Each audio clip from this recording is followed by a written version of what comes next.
bikin Persekjen memalukan, Bu Sekjen. Ya iyalah, Anda jangan senyum. Anda membuat Persekjen tidak berpikir. Terus ngomongin aset koruptor, undang-undang nggak disahkan.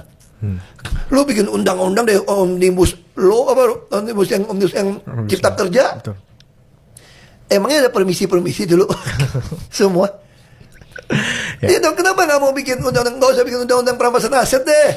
Undang-undang nomor 7 tahun 2006 hasil ratifikasi konvensi PBB melawan korupsi. Lu buat PP-nya udah cukup untuk tangkapin. Masalahnya berani nggak?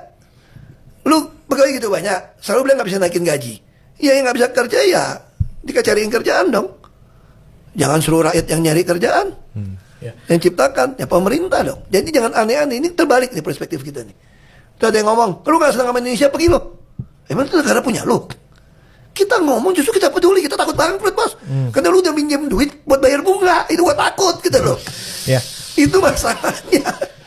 Masa gua gak boleh ngomong? Ini negara gua punya saham juga, Bos.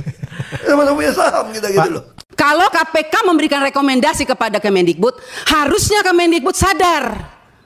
Kenapa kami ini Dewan, kami sudah bilang setiap rapat, banyak persoalan, lakukan pengawasan, laporkan kepada kami. Tapi kami tidak pernah didengar. Ya kan? Akhirnya sekarang KPK memberikan rekomendasi, baru seakan-akan Kemendikbud kayak kebakaran jenggot. Bahkan kami anggota pemangku kepentingan mau diatur sama Kemendikbud untuk melakukan verifikasi oleh dinas. Loh, Anda sebagai kementerian mau nggak dilakukan verifikasi sama dinas? Jangan suruh dinas, jangan suruh apa yang kita usulkan harus dilakukan verifikasi oleh dinas. Kita ini lembaga tinggi negara, wakil rakyat. Kita yang menentukan anggaran di Indonesia ini. Bagaimana kepala dinas bisa memverifikasi data yang kita berikan? Anda sebagai kepala kementerian mau nggak diverifikasi sama dinas? Bapak Ibu ini kan orang-orang pintar setahunya saya di Kemendikbud. Orang-orang berpendidikan. Kok bisa salah mengambil kebijakan? Bu Sekjen, Anda mengeluarkan Persekjen yang di mana poin nomor 3 dikatakan bahwa data yang direkomendasikan sebagaimana dimaksud pada huruf B diverifikasi oleh Dinas Pendidikan. Loh, kita ini pemangku kepentingan usulkan itu dari Dapodik sekolah. Dapodik itu harusnya kan, makanya tadi Pak Andre bilang, operator sekolah itu diperhatikan. Karena semua itu dari operator sekolah. Kepala sekolah aja kadang-kadang tidak tahu apa yang terjadi dilakukan oleh operator sekolah. Dinas pendidikan juga nggak tahu. Nah, kementerian juga. Jadi kalau mau lakukan verifikasi, harusnya kementerian melakukan verifikasi terhadap dinas, dinas lakukan verifikasi terhadap kepala sekolah, hasil verifikasi itu baru diberikan kepada kami. Itu jangan dibolak-balik. Bahkan saya minta Bapak Ibu pimpinan, kita ambilkan rekomendasi kepada KPK, periksa APBN yang ada di Kemendikbud. Karena ini banyak persoalan, PIP, KIP, dana BOS, banyak hancur ini. Tolong Ibu, saya minta Pak Pimpinan, kita berikan rekomendasi kepada KPK, periksa dari 2021, 2022, 2023. Nggak usah tambah anggaran kalau memang banyak korupsi uang negara habis, bukan untuk rakyat. Saya marah Pak Menteri untuk saksian kalinya. Karena memang ini kenyataannya di lapangan. Jangan dong kita dibikin seperti anak kecil. Kok apa yang diusulkan kita mesti diverifikasi oleh Dinas Pendidikan? Anda mau nggak sebagai Menteri diverifikasi oleh dinas? Jangan aneh-aneh lah. Kalian tuh dipilih oleh Presiden, harusnya berikanlah yang terbaik untuk rakyat. Semoga pembicaraan saya ini dilihat oleh Presiden yang baru.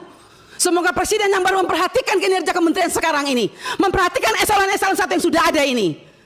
Tidak memberikan solusi kepada negara, hanya membuat persoalan di daerah. Yang tertinggal tetap tertinggal, yang guru menangis tetap menangis. Bicara platform digital. Kembali lagi di channel ini, jangan lupa subscribe dan komen agar tidak ketinggalan informasi lebih lanjut serta informasi terbaru yang akan kita sampaikan. Nah teman-teman, dalam video tersebut di mana Ibu Anita ini mempertegas kembali mengenai tentang peraturan-peraturan negara kita. Dia memberikan kata-kata menohok kepada para DPR karena hasil kerja mereka tidak bagus, sehingga dia mengkritik itu. Dan dia sangat tegas di situ sehingga para DPR terdiam karena kata-katanya tersebut. Dan di situ juga Pak Ahok menjelaskan buat mereka gimana kalau jangan masyarakat yang mencari kerja, tapi buatlah kalian yang membuat lapangan pekerjaan, biarkan mereka bekerja di situ. Jangan membuat rakyat kesusahan. Katanya kalian mau membuat lapangan pekerjaan banyak, tapi kalian menyusahkan rakyat kita dengan pajak, tapi pekerjaannya tidak ada gitu. Nah, di sini kita akan membacakan beberapa komentar mengenai tentang pendukung atau inspirasi dari masyarakat, tanggapan mereka kepada Ibu Anita ini. Di situ menurut Raka, bicara yang lantang demi kebenaran, jangan takut Bu. Jadi contoh bagi dewan yang lain, sehat tetap dan dalam perlindungan Allah. Benar sekali, saya pernah kecewa untuk yang uang PIP. Nah, itulah dia. Negara kita memang seperti ini, kebanyakan korupsi terus, dan mereka tidak mementingkan rakyat. Mereka lupa akan hak dan kewajiban mereka. Mereka lupa bahwa tidak ada mereka seperti sekarang kalau bukan dari dukungan rakyat. Jadi mengapa kalian melupakan rakyat? Padahal rakyatlah yang mendukung kalian seperti begini. Kalau tidak ada rakyat, otomatis kalian tidak bisa seperti begini karena dukungan rakyat penuh. Selanjutnya, rakyat Indonesia sangat menderita dan menjerit dan menangis betul. Karena kebanyakan sekarang rakyat Indonesia lah banyak pengangguran karena lapangan pekerjaan tidak ada. Pemerintah juga menjanjikan lapangan pekerjaan tapi masih belum memberikan kejelasan atau bukti dari jawaban mereka tersebut bahwa mereka akan memberikan lapangan pekerjaan.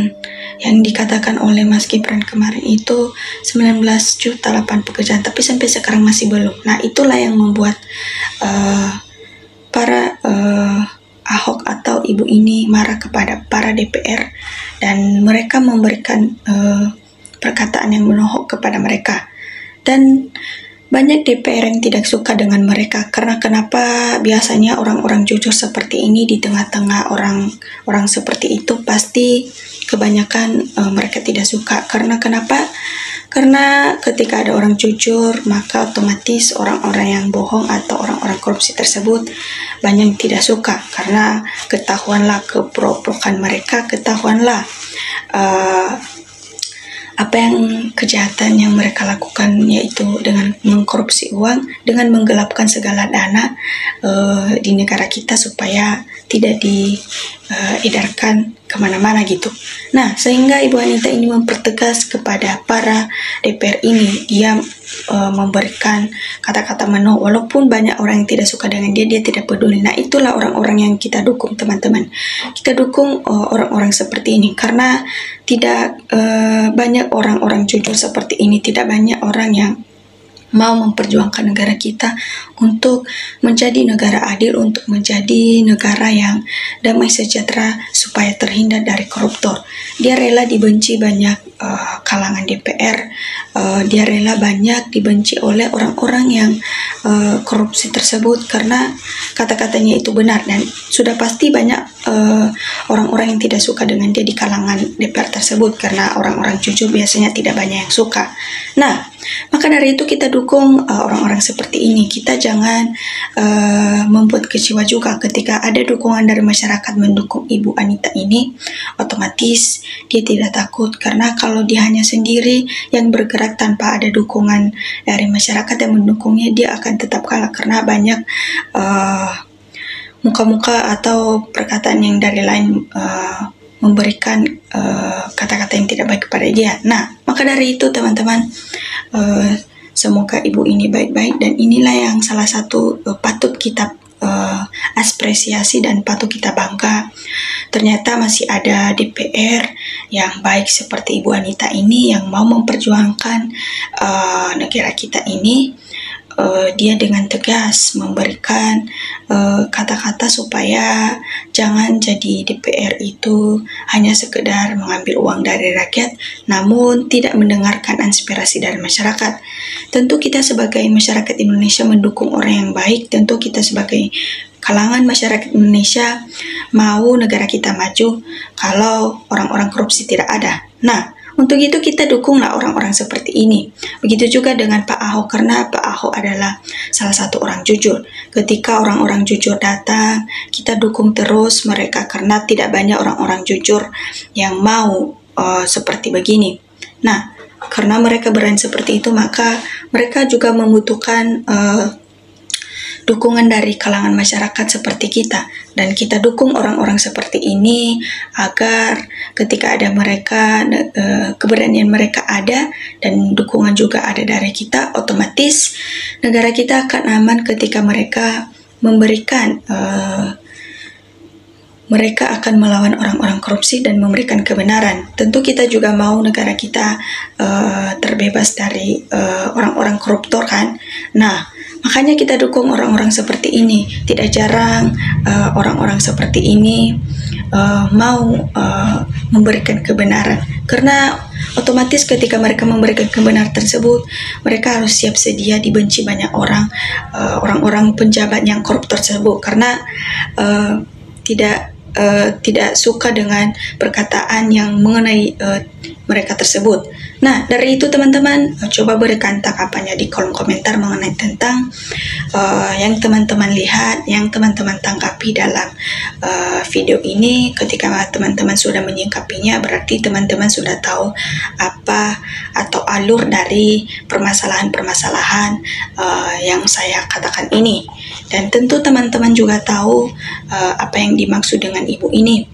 Dari video-video sebelumnya teman-teman sudah tahu, berarti tahulah teman-teman dari alur video ini. Maka dari itu coba berikan tanggapannya di kolom komentar supaya kita bisa mendukung orang-orang seperti ini, supaya kita bisa memahami politik-politik di negara kita ini, dan tanpa ketika teman-teman tidak mengikuti alur ceritanya, maka otomatis teman-teman akan bingung. Maka dari itu coba tonton dari awal sampai akhir supaya teman-teman tahu apa alur dari cerita yang kita katakan ini. Terima kasih teman-teman. NKRI harga mati.